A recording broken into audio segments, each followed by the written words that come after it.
Hey, this is Nomad, host and creator of the Career Musician Podcast. Why do they call me Nomad? Well, I traveled the globe, spreading the joy of music one song at a time. And now I bring you wisdom, tried and true knowledge, and life experiences of my colleagues and peers in this crazy business we call music. Welcome to the Career Musician Podcast. On this episode, we have LA's premier music director, Rickey Minor. This is the Career Musician Podcast with your host, Nomad. If I only said the Tonight Show Band, American Idol, and Whitney Houston, that would be enough. But the list doesn't stop.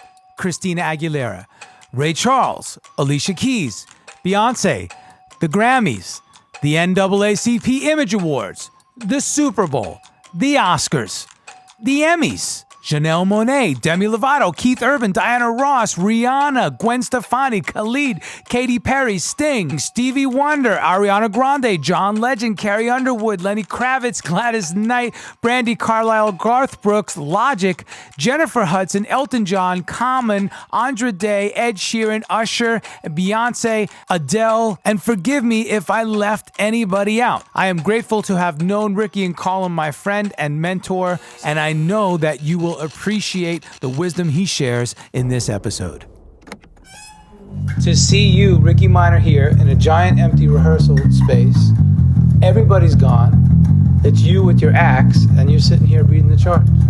Shedding.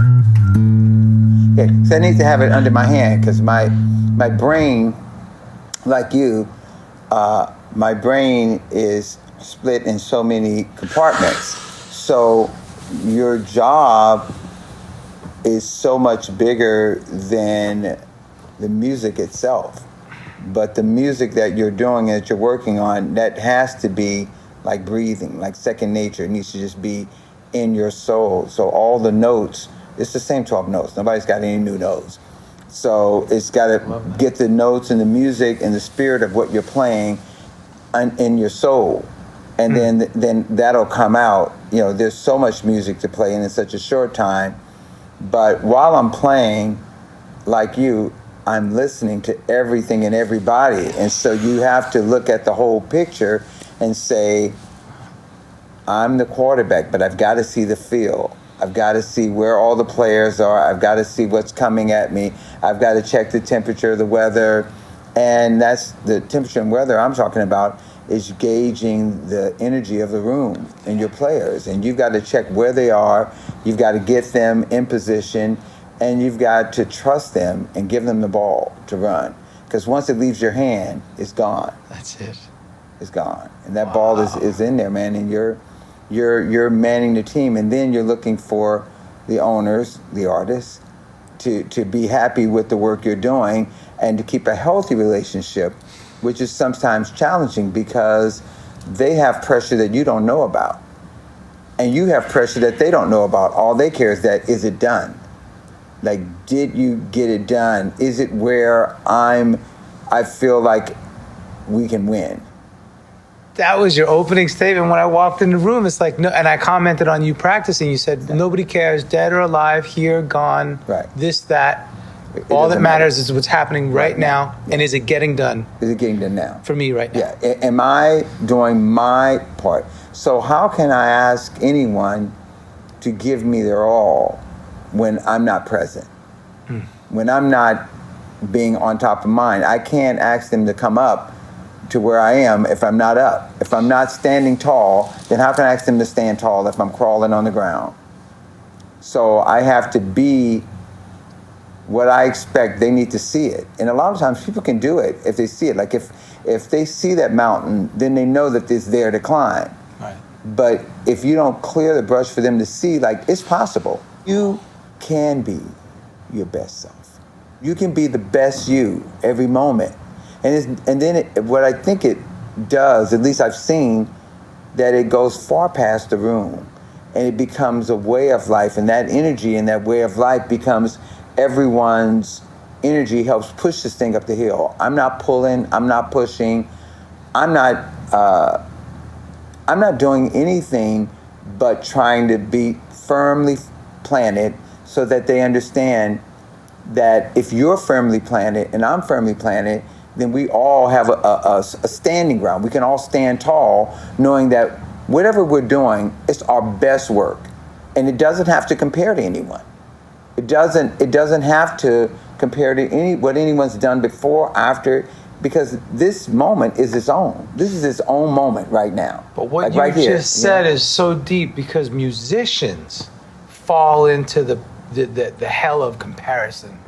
And then they always feel inferior, comparing themselves to this one and that one and this chops and that song and this. So that's like paramount, what you just said. We're fallible. All of us. And my observation now at 59 years old, and my view is slightly different than someone who is younger, but I never really understood that part of it, and so I never got into it, of comparing myself to someone else, because that's incredible. Like, I love all my peers, and I love Marcus Miller and Nathan East and Freddie Washington and all the guys who kind of helped pull me along. But then I love all the young guys too. But what they don't understand is that what's clear to me is that we all wear our insecurities differently. We all have them. That's that when we have our moments where we go, man, I really hope they don't find out that I don't know what I'm doing. Because, one day they're going to pull the cloak out and realize that I don't know all that they think I know. I know. It's not all that I think I know, because I know I know what I don't know. I know what I'm experienced in. I didn't say great, because I'm not great. I'm the best me right now.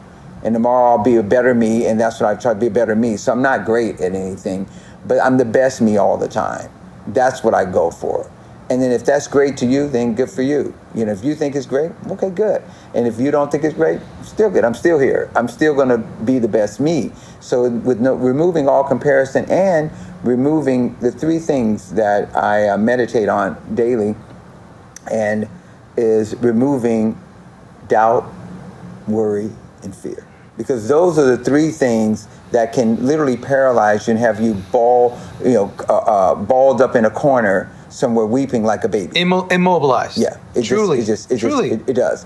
And if physically and emotionally, you're just paralyzed. Your mind gets caught into a web of seemingly and sometimes no return. Something that really stood out to me that Rickey mentioned a while ago. He said, sometimes you always walk around with your hands full of things, right? You might pick up a glass, you might pick up a book, you might pick up something else, your phone and this, and your hands are so full, you literally cannot pick anything else up. Well, think about gigs in the same manner. Let's say you picked up this gig, that gig, every gig, all the other gigs, and everything in between, right? And then you say to yourself, yeah, but you know what? I want that gig. I want the other thing. Well, think about it. Let us not be greedy, but let us be grateful and appreciate what we do have. Sometimes the grass is greener, sometimes it's not. Sometimes there's pavement on the other side. We just don't know. But the point is, be open-minded and don't always look elsewhere. Either be content with where you're at or be willing to sacrifice some of the things you have in order to grow and move on to the next stage in your life. Subscribe to The Career Musician on iTunes. And we all know or have seen people, or even might have experienced ourselves, who have gone to that deep pit. Yeah. And again, it manifests itself in different ways, that depression, right? Yeah, it does. And some is as you and I both know, some is chemically imbalanced. And so some of it is not just, you need to do it once you get up and go do it. It's beyond the motivation or the meditation. It's beyond that. It's beyond. So to have an able mind and able body is a gift and a blessing to you. It's not owed to you.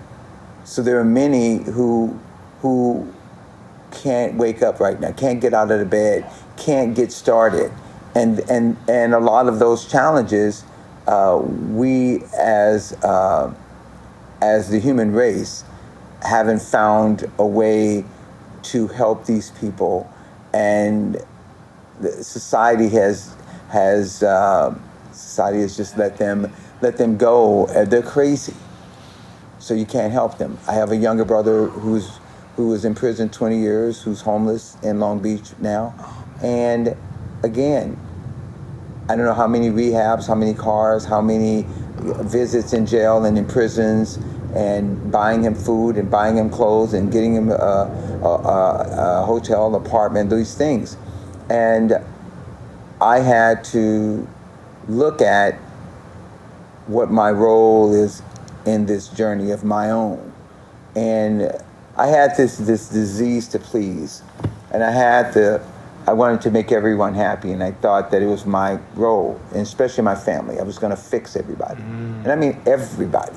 I mean, I do it with my clients every day. I'm fixing them every day, all day long. That's what you're in the business of, I'm in the business of fixing. Right, right. So it seems to me that my cast of misfits that I work with, because they're all weird and strange, because you'd have to be strange to be in this business. They're very quirky and have very odd behavior.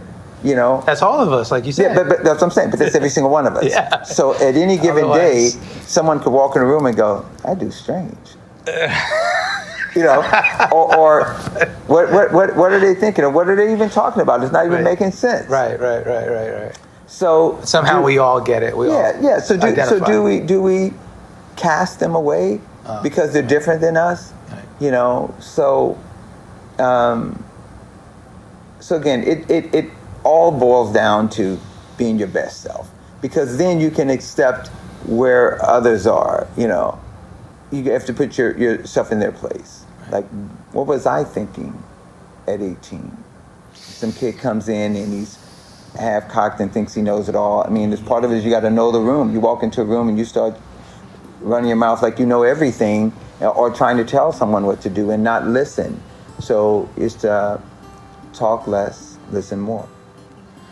I can't say enough about working with Rickey. He's the consummate professional. Some of his trademark MO phrases are, there's no such thing as being on time. On time is late. You must be early to be on time. I love that about him. He's always showing up to the studio, whether it's the rehearsal, recording studio, or the TV studio. He's always the first one there, preparing, getting acclimated to the day's events, the project that he's about to endeavor upon. And this I wholly identify with, and I believe as career musicians, it is our responsibility to not be on time, but to be early, to be fully prepared, to be well-studied, well-practiced, well-groomed, well-dressed, well-spoken, and the list goes on.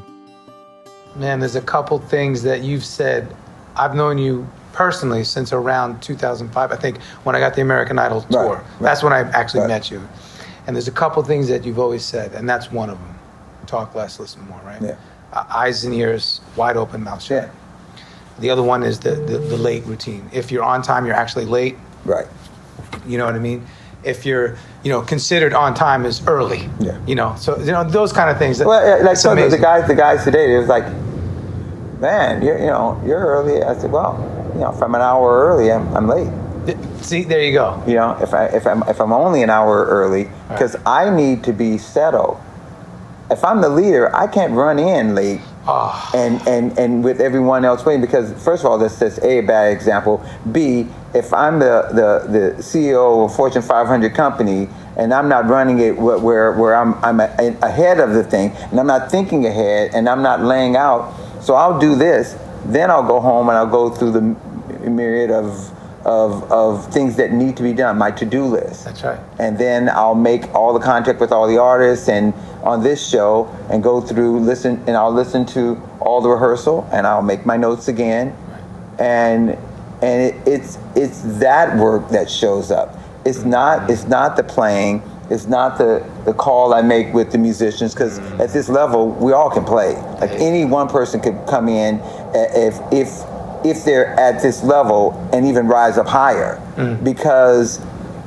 not because they're better or we're better, it's because the expectation is raised. The expectation is raised of what I expect from you is higher. And so the guys that don't do one thing in particular, I make it a point to encourage them to learn those things that they're weak at, because you're already great at the things you can already do the things you can do. Yeah. So you're not pushing your own self up. I'm not the one that's going to push you up. I'm not going to make you better, but you've got to do the work. Right. No one can run the race for you. Right. Here's the track, right, and here's some exercise to do, and here's how to warm up, and here's how to train for it. But I can't run your race. Yeah. You know, and that's it. So I think that once the guys all understand that we're going to have this rehearsal today, and we've got 17, 18 pieces of music, a bunch of medleys, I'm going to power through all this stuff. Do your homework.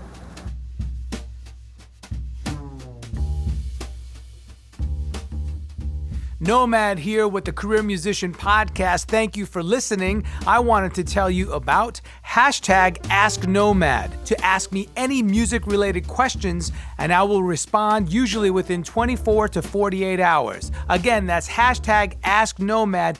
Ask me anything you'd like about the music biz, about your instrument, about practicing, about music theory, anything at all that has to do with music, and I will answer your questions, share, repost, and put it out there for all of the Career Musician Podcast family to see and hear. Thank you so much for listening. This is Nomad, and remember to use #AskNomad.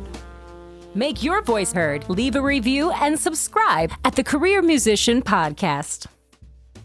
I love one time I was in a house band situation Right. when you had hired me, and I love the fact that when you said downbeat, the time was downbeat. Downbeat was if people weren't in their chairs, you still went along with downbeat. So if downbeat is noon, at 11:59, you're saying, okay, in 5, 4, 3, Here we go. whether one of the keyboard players is missing or the drummer, you still start. Yeah, we start.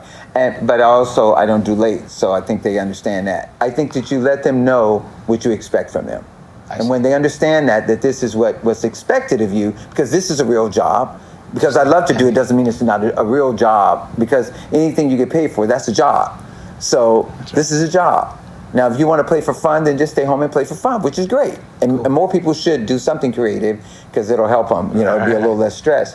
But this is serious. Wow. What we do is serious business. It is. And so if we want the kind of respect that we say we want, and if we want the opportunity to be paid well and the opportunity to work at the highest level, then we have to show up. Show up. Be constant, be consistent, and constantly prepared. I mean, always in preparation mode, how to prepare better. And then keep reaching out. I mean, iron sharpens iron. Get the best people around you and work with them and let them help you and you help them and back and forth. That's the producer's credo, right? To make the best phone calls. I look at every time I go out, anyone in the room could be the leader. Yeah. It doesn't have to be me. And when I say that, I mean anyone in the room is qualified to be a leader because of their experience. But not everyone's cut to do it.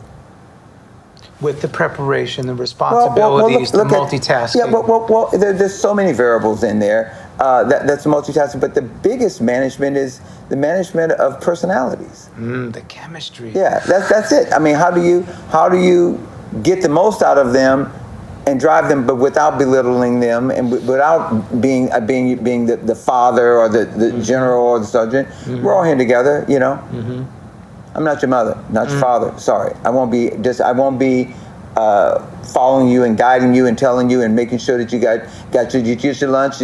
I'm not going to question you. If you're not at this point where we are, Grammys, Oscars, Emmys, Super Bowl, and all these big artists and these multi-platinum artists and musicians and world-class musicians from literally around the world, then you're just not ready. So the last thing I'll leave you with is everyone. Every single person is worth your time. but not everybody's ready for it. So you have to discern that, and maybe it'll come around again, maybe it won't. So I've let people go. Some have come back, some have not, for various reasons. And some is their own lack of desire to move forward. So they verbally say they want it, but their actions won't let them get there. And I see them time and time again, and I wanna, but the work, you got to do the work. Those balls don't go in the basket with LeBron just because he wanted to. They go in because of the work. That's powerful. So you have to put the work in, and that's where the difference is. And so are there the ratio of musicians, and then the ratio of musicians who are actually working and able to make a living, and those who are a lot of people get invited. Not everybody gets invited back. All right, that wraps another episode of the Career Musician Podcast with yours truly, Nomad. Thank you, Rickey Minor, for sharing with us, even if it was brief in the middle of rehearsals. I recall the day I went and grabbed this interview with Rickey. We were at Center Staging. I was rehearsing with Babyface, and I believe he was rehearsing for the Oscars at the time. And I just happened to walk by the studio. He was the only one in the room. It was late at night, probably around 9 or 10. And guess what he was doing? Practicing. Thank you once again, Rickey. Thank you, everybody, for listening. Please share, like, subscribe, follow, download, leave a review on iTunes and Apple Podcasts. That really helps us get higher ratings. And until next time, the Career Musician, Nomad, signing off.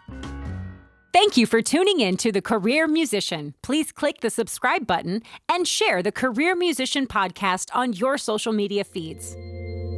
I'm just a nomad, nowhere man, writing the songs in this one-man band. A nomad,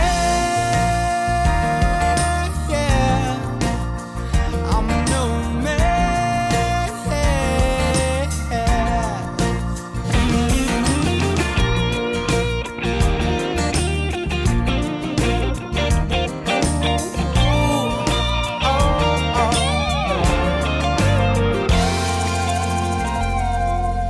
Hush now, darling, you'll be fine. I'll be back this way sometime. Until then, baby. Nomad here, host and creator of the Career Musician Podcast, wanting to tell you all about PantheonPodcast.com network. I am a part of this collective that is solely music-based podcasts. And guess what? It is the only one of its kind on the globe so far. It is a collective of an independent network of podcasts, all based on music, which dig into the culture, technology, history, and everything else you can imagine that has to do with music. Thank you so much for listening, and be sure to check us out at PantheonPodcasts.com.